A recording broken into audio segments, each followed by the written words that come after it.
Richard Strager is a man of many talents. He's a world traveler, Traveling is one of my favorite things to do. can speak 6 languages, Ich parlo aussi français. Ich kann ein bisschen Deutsch sprechen. Ego no sensei des. Soy profesor de español. Italiano è la mia lingua preferita. Hola, buenos días.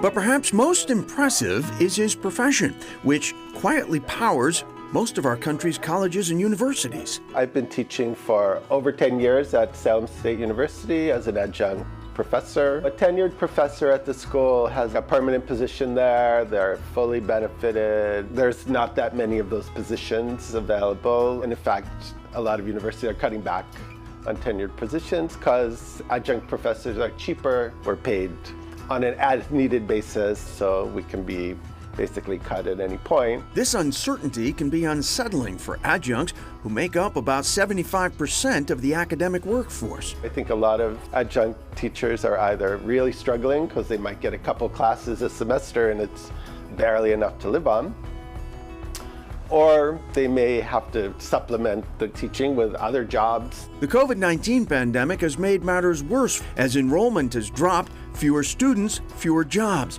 and many of the teaching positions that are available have shifted online. My lifeblood is teaching. I had never taught an online class before, and honestly, never really wanted to.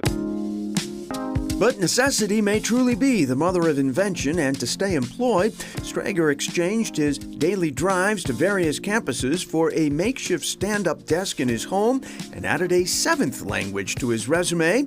He's learned to speak Zoom. I figured out a way to make it work, but I also realized that it's about double the work of teaching a class in person because there's a lot of setup involved. I'm getting pretty good at it. It's not the same as teaching in person, but it's a pandemic and we do the best we can. While the long-term future of higher education is unknown, experts such as Worcester State University VP for Enrollment Ryan Forsyth are concerned about the number of kids.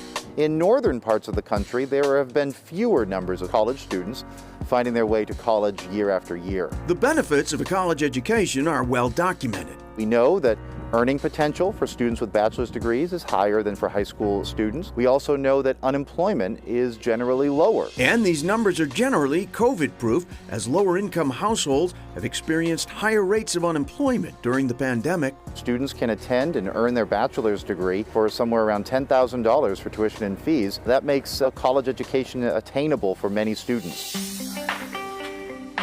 One group of students Worcester State is trying to bring back into the fold is young men, who represent just 42% of the student population after a decade of waning enrollment far below their female counterparts. The 100 Males to College is exactly what it sounds like. It is a program that's designed to encourage 100 more men to consider college after high school. This is just one of several programs at Worcester State that have found success by engaging young, often overlooked men, many of them students of color, at the high school level. The university is working hard to encourage students to see themselves as college material, valuing that investment in themselves and getting that bachelor's degree.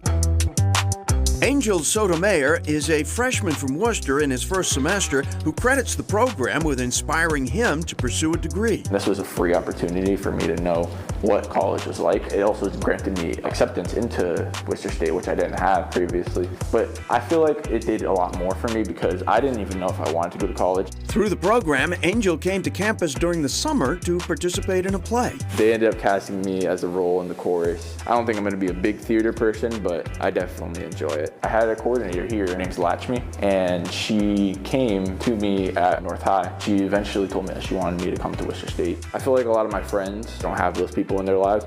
I want to learn how to buy a house. Nobody in my family has ever owned a house. That's actually another reason why I want to be in college, because the people I want to be like are here.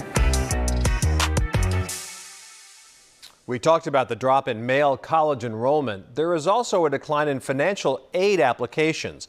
Low-income families have been disproportionately affected by the pandemic, with limited access to guidance counselors and support structures to help navigate what can be a very confusing college aid process.